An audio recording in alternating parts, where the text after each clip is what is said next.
दीपक रूख दीपक रूख दीपक रूख बिरिया बाजार या बाजार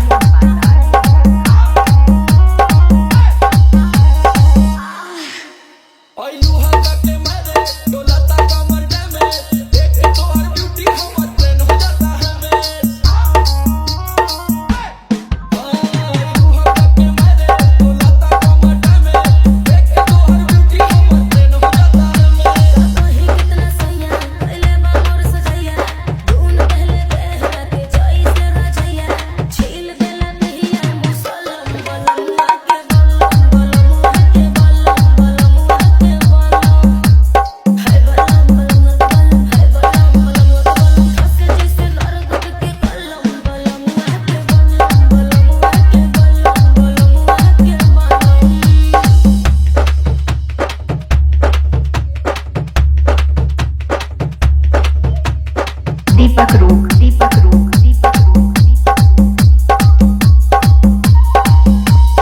बिरिया बाजार या बाजार या बाजार या घुंघटा उठावत ही से जिया पगड़ी लड़ल हो गनी हम पानी पानी ऐसन रफ्तार बढ़ल बुझला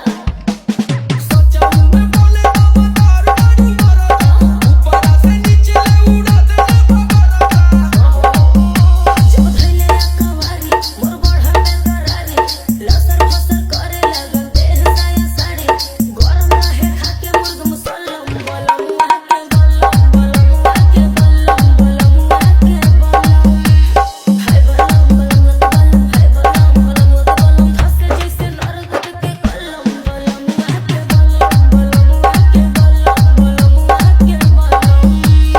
दीपक रूख दीपक रूख दीपक रूख दीपक रूख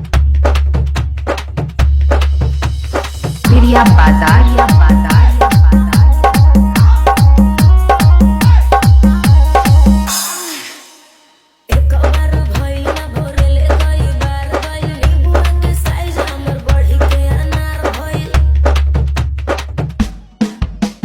लागत बलमुआ मोहिर बाटे खेल के ए दबारी जाई डुबुआई नहीं रेल के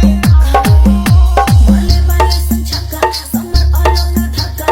हौवे मरद हमर ओइला के पक्का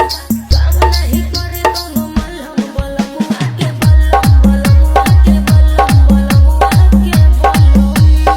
दीपक रूख दीपक रूख